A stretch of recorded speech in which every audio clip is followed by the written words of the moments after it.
В същото време продължава ужасът и в Донецк.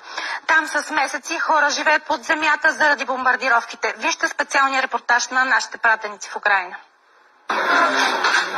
Стотици хора обитават подземието на бивш културен център в Петровски район на Донецк. Много от живещите тук са останали без дом и това е тяхната единствена алтернатива.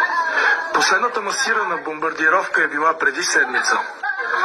Намираме се в бомбоубежище в покрайнините на Донецк. В момента той е приютил стотици хора, някои от които живеят тук от месеци. Много от тях са деца. Оплакват се най-вече от липсата на хуманитарна помощ и храна.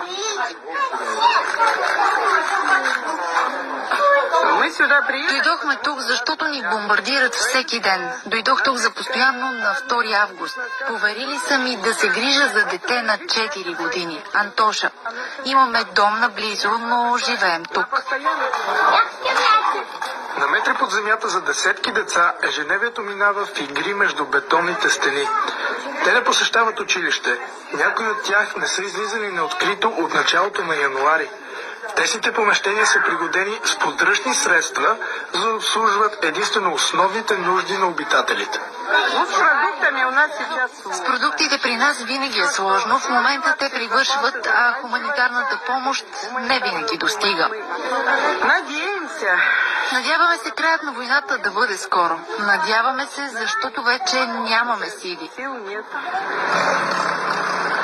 А докато стотици местни жители се крият в подземията на улиците и в центровете за раздаване на хуманитарна помощ, краят на войната изглежда твърде далеч. За BTV новините от Донецк, Георги Тотев.